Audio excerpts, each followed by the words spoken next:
매일 성경 묵상을 돕는 해설 가이드입니다. 안녕하세요. 묵상코치입니다. 함께 읽고 나눌 말씀은 시편 57편 1절에서 11절까지 말씀입니다. 시편 57편은 시인을 삼키려는 자들에게서 구원해달라는 간구와 하나님께서 구원해 주실 것을 확신하고 드리는 찬양으로 크게 두 부분으로 이루어진 개인 애가입니다. 먼저 1절에서 4절 읽겠습니다. 하나님이여 내게 은혜를 베푸소서, 내게 은혜를 베푸소서. 내 영혼이 주께로 피하되 주의 날개 그늘 아래에서 이 재앙들이 지나가기까지 피하리이다. 내가 지존하신 하나님께 부르짖음이여 곧 나를 위하여 모든 것을 이루시는 하나님께로다. 그가 하늘에서 보내사 나를 삼키려는 자의 비방에서 나를 구원하실지라. 하나님이 그의 인자와 진리를 보내시리로다. 내 영혼이 사자들 가운데서 살며 내가 불사는 자들 중에 누웠으니 곧 사람의 아들 중에라. 그들의 이는 창과 화살이요 그들의 혀는 날카로운 칼 같도다. 1절에서 3절은 보호를 위한 간구에 대한 내용입니다. 시인은 하나님을 부르며 은혜를 베풀어 주시길 간구합니다. 은혜는 대가를 받지 않고 다른 사람의 어려움이나 필요를 돕고 채우는 것을 말합니다. 시인이 하나님께 은혜를 베풀어 주시기를 두 번 연이어 간구한 것은 상황이 위급하고 절박함을 암시합니다. 시인은 재앙이 지나갈 때까지 주님의 날개 그늘 아래서 피하겠다고 말합니다. 그를 파멸시키려는 재앙을 만난 시인이 하나님께 이 재앙에서 보호해 주시는 은혜를 간구하는 것입니다.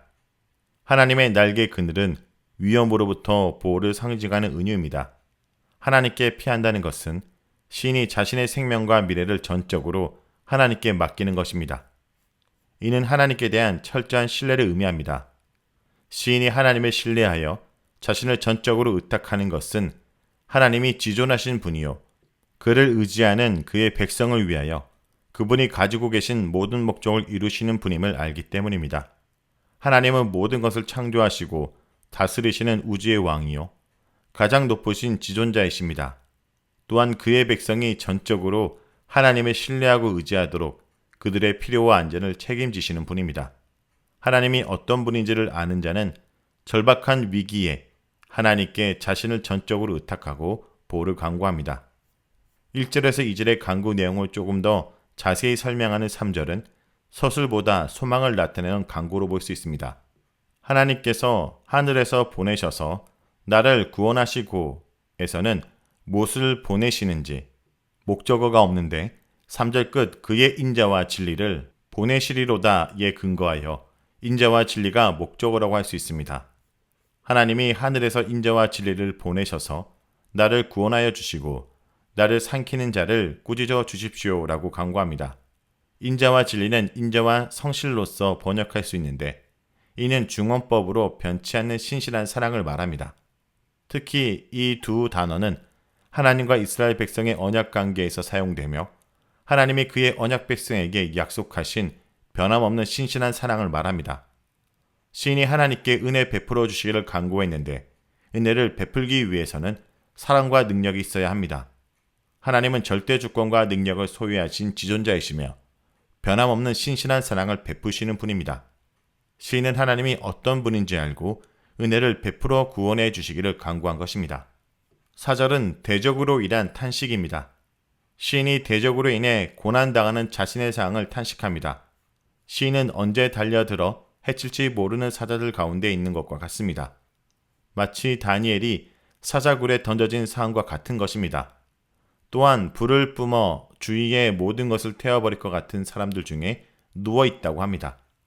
시인은 적대감을 뿜어내며 모든 것을 파멸시켜버리는 사람들 속에 누워있는 것입니다.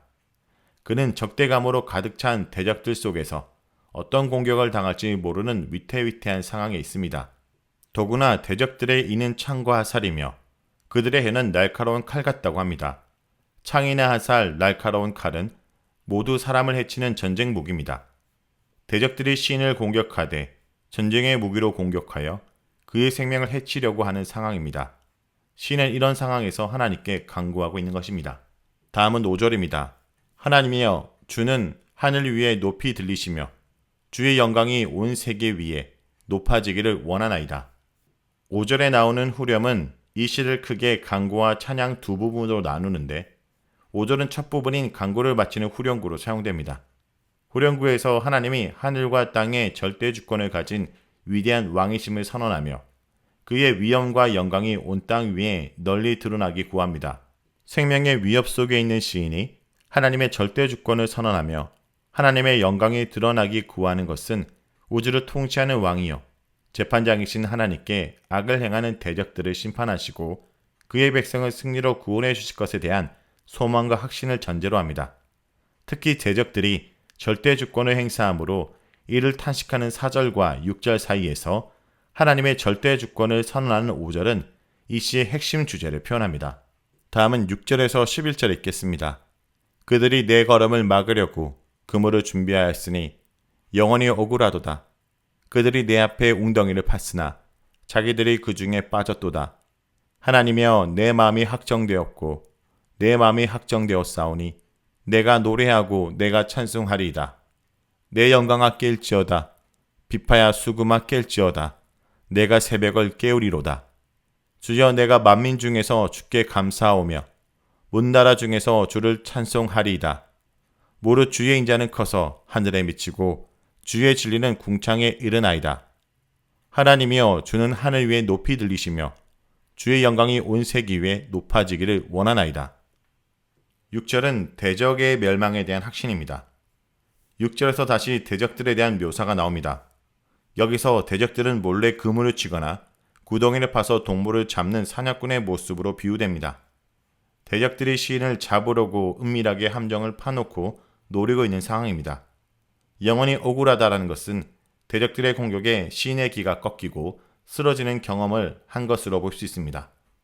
시인은 대적들의 공격에 쓰러지는 경험을 했지만 대적들은 자신이 파놓은 함정에 자신들이 빠졌습니다. 여기서 빠졌도다 라는 것은 완료형으로 나오지만 미래에 일어날 것에 대한 확신을 표현합니다. 대적들이 스스로 판 함정에 시인이 아니라 자신들이 빠지게 될 것을 시인이 확신하는 것입니다. 이것은 악의 부메랑입니다. 하나님께서 그의 절대 주권으로 대적들을 심판하실 것을 확신하는 신뢰 고백입니다. 7절에서 11절은 구원의 확신으로 인한 찬양입니다.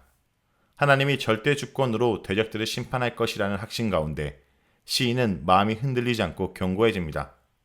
여기서도 2번 반복하여 마음의 확고함을 강조합니다. 마음이 흔들리지 않고 주님께 대한 신뢰가 견고함으로 노래하고 찬양하겠다고 말합니다. 8절에 내 영광은 5절과 11절의 주의 영광과 같은 단어지만 다른 의미로 사용되었습니다. 오히려 내 영광은 7절의 내 마음과 관련이 있습니다. 7절에 내 마음이 확정되었다와 8절에 내 영광이 깨질지어다가 서로 연관됩니다. 신의 마음이 확정되었고 그는 하나님을 찬양할 준비가 되었습니다. 찬양으로 자신을 깨우고 비파와 수금으로 깨우고 새벽을 깨웁니다. 확신에 찬 시인은 새벽의 비파와 수금을 연주하며 하나님을 찬양하는 것입니다. 새벽은 하루의 어떤 시간이기보다 중요한 사건이 일어나기 바로 전 시간에 대한 은유로도 사용될 수 있습니다.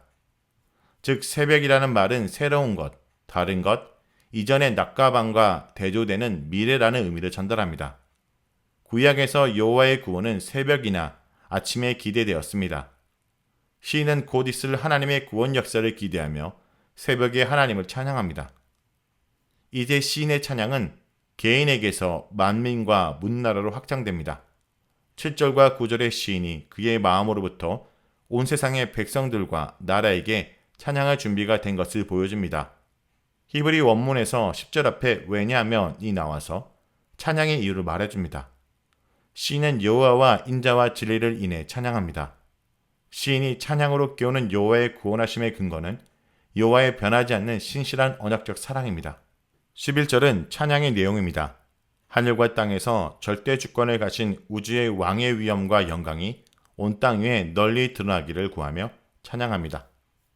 자, 여기까지가 시편 57편 1절에서 11절까지 말씀입니다. 오늘 말씀을 통해 우리는 무엇을 묵상하고 적용해야 할까요? 하나님의 심판은 반드시 실현되며 악인들은 행한 대로 돌려받습니다.